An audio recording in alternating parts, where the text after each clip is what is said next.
Like I've already said in the last couple of videos, I may sound sick. I'm going to be talking about something I mention pretty often, or more so I'm going to be showing clips. And it's the whole thing with like how realistically nobody really gives a crap and you have to save yourself. And I've noticed a lot that if I mention this, people will try to flip out because it's kind of like this weird thing where they want you to need help so they can curse you out for needing help or use that to manipulate you.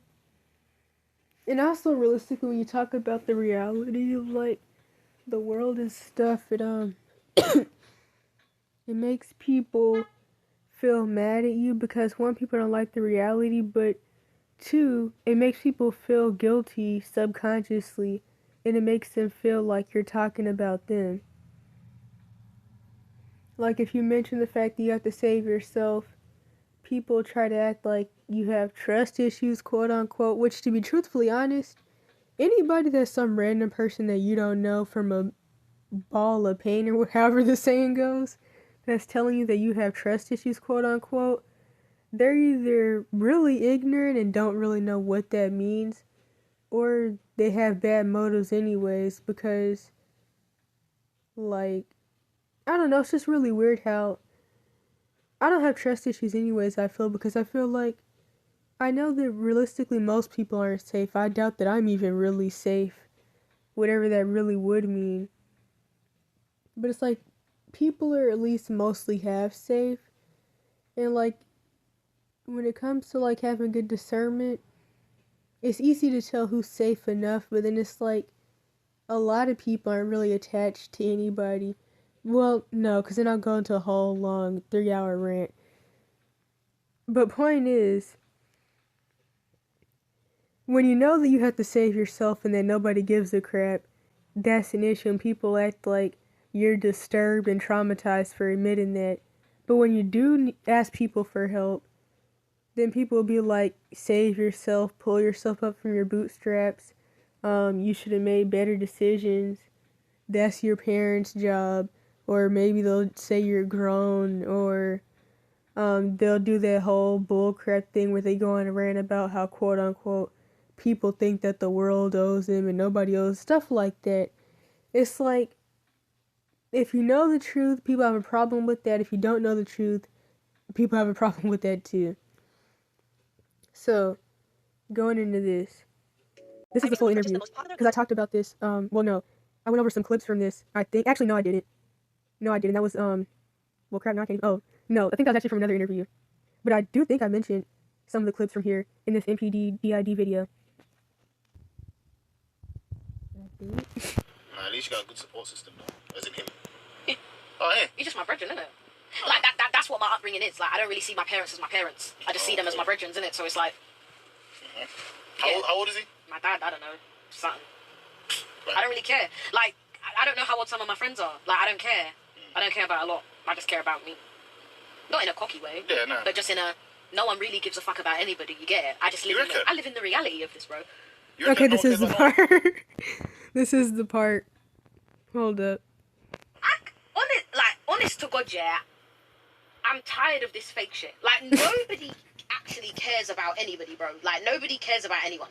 I didn't know you yesterday. Yeah. Nah. Okay, cool. Maybe I'm just a cunt then, because I know in my heart of hearts, when everything comes to an end, I never cared. Like honestly, I never cared. It's like everyone fucks with you for the here and now and all of this, and yeah, life's great and we can build patterns and bro, when I go home, do you think I give a fuck about anybody like in the world, bro? It even makes me think about some realizations that one of the love of my life had at, maybe it was 16, maybe he was 17, I think he was 16, but the clip is in here. I know like some months and months back there was this one where he was talking about how people treat you like crap because they can't handle your own pain. This one's kind of similar to that. I think it was at the end of this video, but I couldn't get it wrong.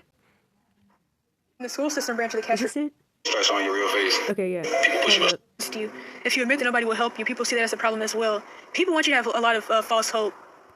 People want you to have this false hope that they give a crap about you when they admit that they don't. When you start playing your true feelings and your true colors, people push you aside. But when you play that fake facade and put on this fake smile every day, they're like, hey, as soon as you start showing your real face, people push you aside. People only want what they can use. People only want what they can bring to the table. If you can't bring shit to the table, people don't want your ass. Start learning how to not give a fuck if a person wants you or not. And you might be somewhere, literally. You might have a nick. Who knows? But that also reminds me of this. Honestly, I just thought this comment was really, really funny, to be truthfully honest. He's not wrong, though. But it was definitely weird, especially with the topic of the video. And it's like, well, crap, are you using little boys? But anywho. But yeah. Everybody's being used. Oh, no, that's not even the comment, actually. That's not the right one. Hold up. He's not wrong, though. But that is very interesting. I mean, what I said, everybody is used unless you're useless. He's totally right, though. But that's just very funny to me for a lot of reasons. But like I said, people do what you let them do. No, I care about me. I'm like animals. Although the animal thing, that's what I talk about often, like the anti-humanism thing. But I do understand how people get to that point. From the side that's rooted in white supremacy, where oh my gosh, where they'll often have this like, screw people, but we're scared of all these different groups of people supposedly. But yeah, I sleep in bed with my 600-pound wolf vampire dog thing, and then it's like that. But then of course there's the other side, which goes back to kind of like I mentioned. What was that called? The pro chomo whatever. Oh crap, I got distracted for a second. But whatever it was called, it was a pretty recent video. But like ancestor worship, transhumanism, all that stuff goes hand in hand to animal worship. Also, the theory of evolution, all the different ones, from the original racial one to the different variations they've made of that to try to get everybody to accept it. All that stuff is about putting animals over people, but then there's, of course, still the side which is traumatized people who know that, like, animals are more loyal than people are. But as me and other people will say, if your pets could talk, they would tell you about yourself, too. Like, I know if I had pets, I mean, they probably have so much stuff to say. You just wrote off everything you just said, man. Why do you care about animals and not people, man? Because animals are pure and lovely, and animals, God bless. Animals are amazing. You know if a dog doesn't like you. A dog knows more about you than you know about it. And the dog knows if you're a creep. I don't know if a human's a creep, bro. I can't tell. But that's another thing as well. It's very obvious that these interview dudes are creeps, but to a certain extent, but it's like, I think that goes back to the whole thing about how most people are half safe. That's why, like, even with the Patrick Tian post that I mention pretty often, the whole half safe people aren't safe people. But it's like, would you even consider a safe person? It depends on, like, how you are. Like, most people would not consider me a safe person. I would consider most people half safe. And I'm personally not scared of anybody or anything like that. And I'm not really for fighting people. And I mean, not that I've had the health to fight anybody in a very long time. But it's like, I don't know. It's like, okay, hold up. If you kind of, well, okay, hold on, wait a minute. The way I describe it is like, for the beast system, this is the one good example I can really think of. When the beast system fully rolls out, kind of like, okay, the social credit score system, because that's a big part of the beast system. So, you're not allowed to have more than one kid. But, okay, yeah, hold it. Oh my gosh, I'm screwing this up. I'm trying to figure out how to get this out. You're not allowed to have more than one kid. You feel like you should be able to, but you live in a neighborhood full of people who feel like you shouldn't have more than one kid because the government said so.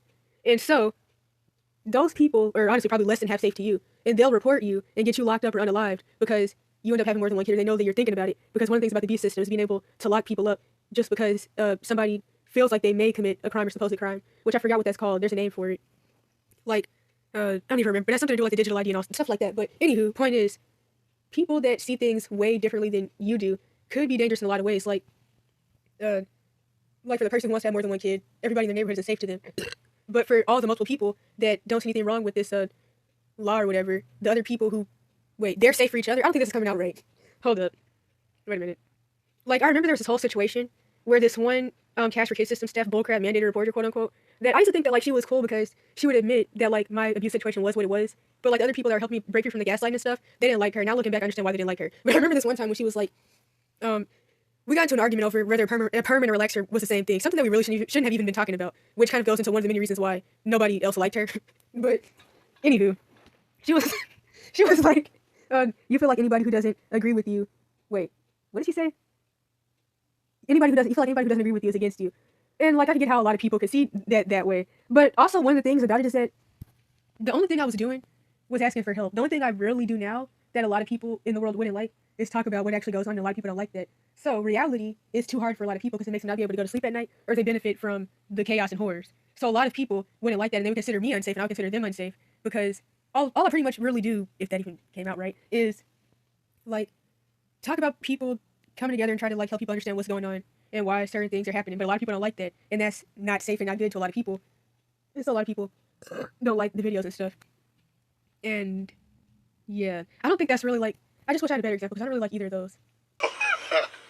Or was that it? I can see why like people like you or people. Yeah, I can see why you're around still because you got radiant energy. Just amazing, ain't I? Okay, wait a minute. I think that's past the point. Okay, so next video that goes over something similar.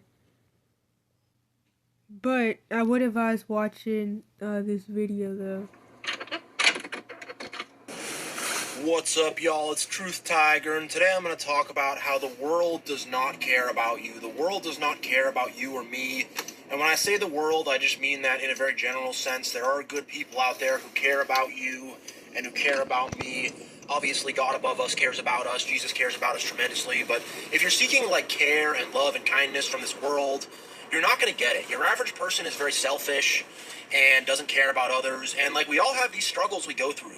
We all have issues, personal issues, issues with family, issues with money, issues with addiction, issues with our relationships. We all got like issues with bad thoughts in our mind, maybe. We all got these issues we go through and these struggles we go through. And like a lot of people got depression and anxiety, and a lot of people just got issues and problems. And, I have my own issues and problems. And, I'm starting to really reflect and see what, like, you can't, if you need to move and you need to move a big heavy couch, you can't carry that by yourself. You can't. You could try. It's going to be awkward. It's not going to work. You have to drag it around.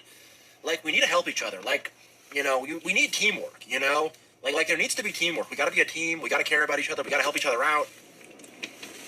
And if we could all help each other and talk to each other and everyone cared about each other and people weren't just trying to F each other over and people weren't selfish and people weren't, like, greedy and mean and unfriendly and weird, like, the world would be such a better place.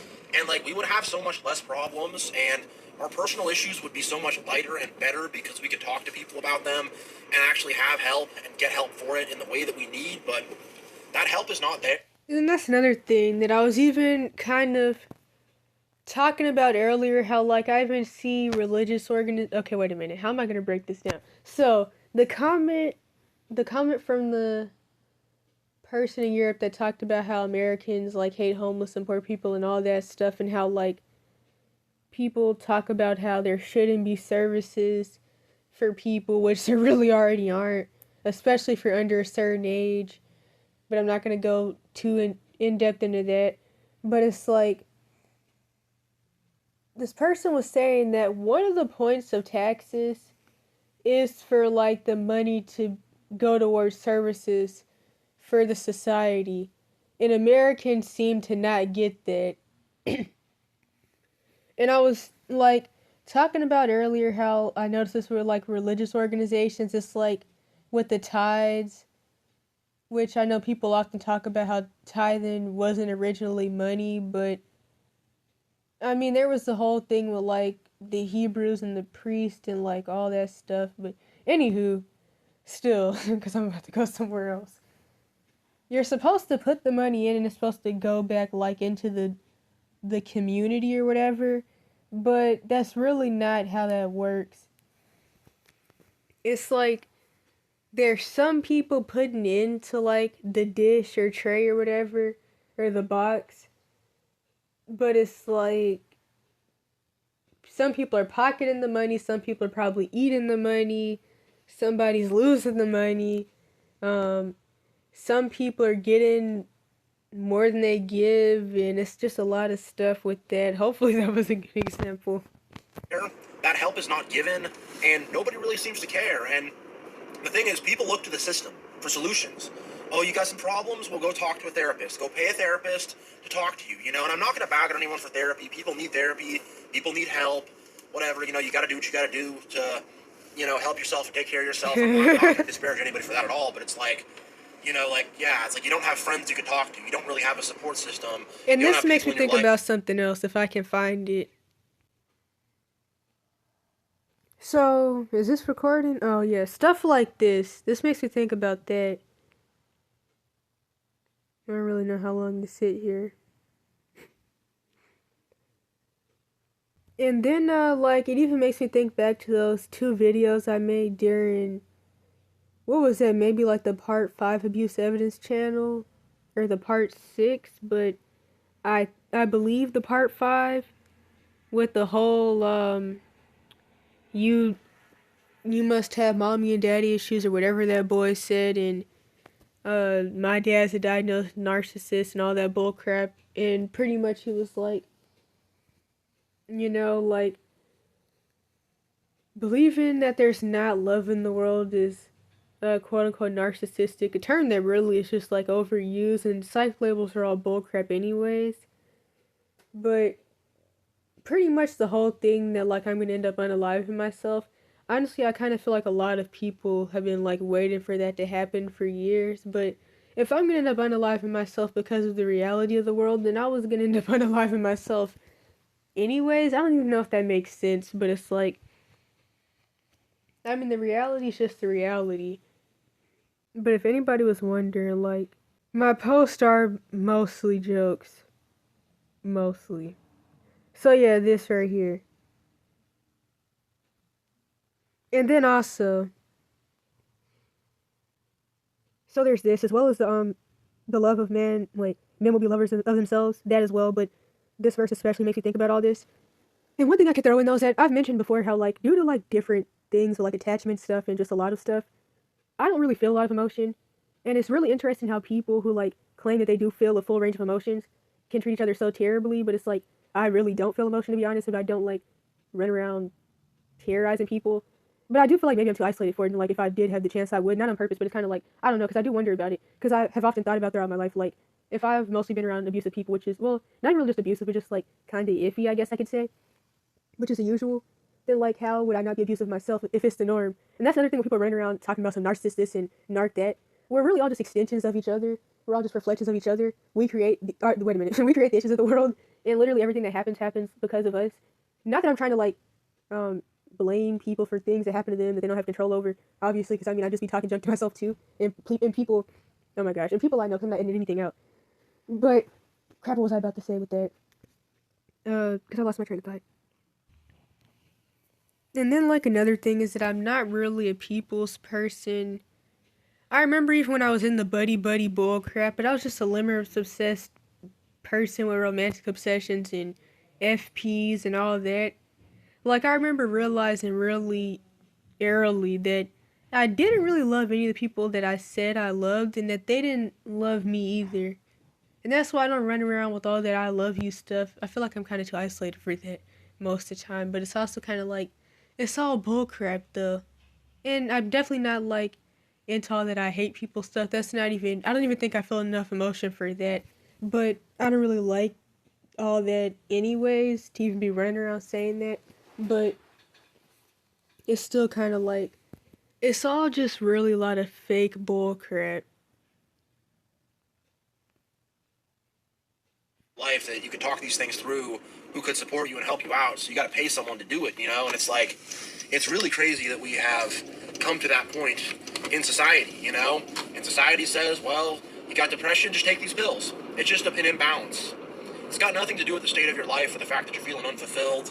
And that's another thing as well. Like, I actually meant to mention this more in my, I don't know, 4-part video series, I guess I could call it, titled Why Mental Illness Isn't Caused by Demons or something like that.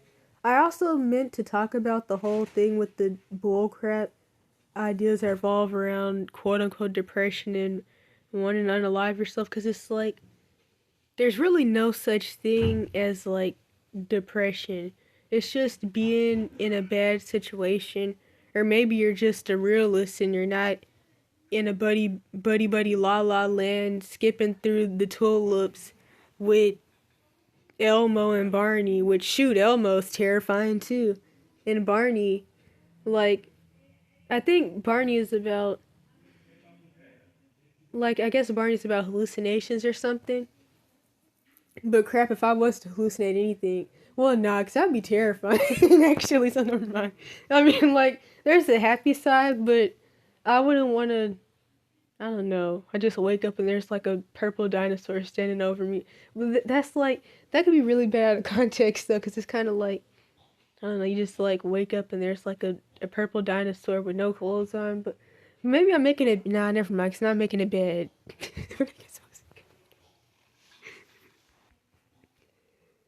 But then I guess it's like, would you rather wake up to Barney standing over you, or would you rather wake up to Mr. Krabs standing over you? Which I guess, like, but nah, because those two things had nothing to do with each other for real, but, like, SpongeBob, he's pretty, like, but nah, because he has, like, a limerick obsession with Squidward. Squidward is his favorite person, and SpongeBob has BPD. But anywho, what point was I supposed to be getting at? Or the fact that your life is lacking purpose, or maybe there's some relationships or friendships you'd like to have. Oh yeah, I remember what I was saying now. But it's like people talk about the spirit of heaviness, which that's definitely a real thing, but it's like there's really no such thing as depression. Life is just life, and you either gotta staple somebody, well, what should I say, not say? Maybe you'd like to start a family or get married, but that's not happening. No, you know. And then also in this video, I mentioned the whole thing about how you have to save yourself, although I say that pretty much every day. Nobody is going to save you. This includes cash for kids system organizations, which you may already be a victim to, such as CPS or juvenile justice. CPS, just like all the other cash for kids system. Which reminded me of something I was going to say but completely forgot. Everybody's running around throwing around the NARC term because it's just like too overused to where like even like high level abusive Jezebel people are using it too. Which it still makes sense though, because like they attract what they are, so it makes sense that they'd be using it too because they're gonna get with other people like them. Or like if you have Ahab spirit, you're like in idolatry, you have FPs, you're codependent, you're always gonna be in these situations and see yourself as a victim. Because you're really attracting what you are and you're attracting this type of stuff because you worship and idolize people. And that's one of the reasons why I originally started to stop talking to people around 12 or whatever. Or maybe, well yeah, something like that. But I didn't find out about the term BPD and limerence and all that till 14, and so that really helped me like piece this together more. Now, I've mentioned before that codependency is accidental manipulation, but realistically, being selfish and being like Jezebelic or high level Jezebel at least, and being a quote unquote narc isn't necessarily all the same thing, but like there's levels to everything that makes things worse and worse, and it's like all those things are kind of a part of life. Like if people weren't like, I don't know, quote unquote selfish and self-centered or supposedly quote unquote narcissistic, or yeah, because everybody's narcissistic, but not everybody's a narcissist. So if people weren't all those things to a certain extent, we would all be dead anyways. Like you wouldn't eat because you give all your food away, stuff like that. You have to be narcissistic to a certain extent to survive, which like plenty of psychologists or whatever they are, they talk about like how people are born this way, and one of the signs of healthy development is getting less quote unquote narcissistic as you get older, like through your toddler years and learning to share and stuff like that. And yeah, so just like the Guadalajara dude who was from LA and had been homeless since 7 had said, even though he really had like a lot of women issues because of his mom, but anywho, before I go into that, you have to be narcissistic enough to survive. And so there's that. And then we live in a Jezebelic society, and supposedly two of the most narcissistic places is America and France. So it's kind of like everybody's using these terms, but like we all kind of are this way, to be honest. And there's definitely a spectrum to it, and it can be really bad. Like, I've met, well, for one, like I've talked about before, the Jezebel and other marine spirits are all generational, so for me to not become an abuser myself and all that, I would have to work to not become one, because I would have the same spirit generationally as well. And most quote unquote black women have it, or really more so, most quote unquote black and white people, especially when it comes to Americans, have like this schizo-narc, as I call it, type stuff going on generationally.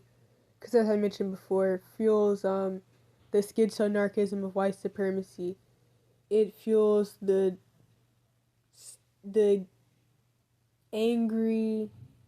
Okay, wait a minute. It fuels the angry black woman stereotype. That's the spirit behind it, which I have plenty of videos about this, even with clips. And it fuels the white Karen and stuff like that. All that stuff is the same thing. Or what people would now call the mean girl type thing. That's all the Jezebel spirit. And it's all generational. And it's just really common. And especially as things get worse and like with food shortages and famine and all that stuff, people are gonna focus on themselves. The dudes are already really punkified. The women are gonna be fending for themselves more.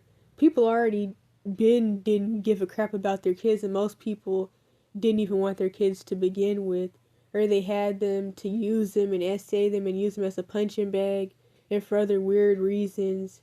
So of course they're gonna leave their kids to rot and burn and cry and starve and but yeah, so like something else I could throw in is that I know I say this all the time ever since I was 6, because literally there's only like 3 things in my life that I can really remember. I remember like a couple things from when I was 6 to 8, nothing from yesterday, nothing from, well, by tomorrow I won't remember today, but anywho, ever since I was 6, I remember I would like sit around thinking I hope I don't eventually become cold-hearted, and I would really worry about getting like that from abuse and stuff like that. But I don't know if it'll like actually happen, but I think like I already don't feel enough emotion. This is like the worst it could get possibly. But anywho, a lot of people, they get to that point and they worry about that, or they do really end up going quote unquote cold hearted. That's what I've always worried about, but I don't even think I feel enough emotion for that.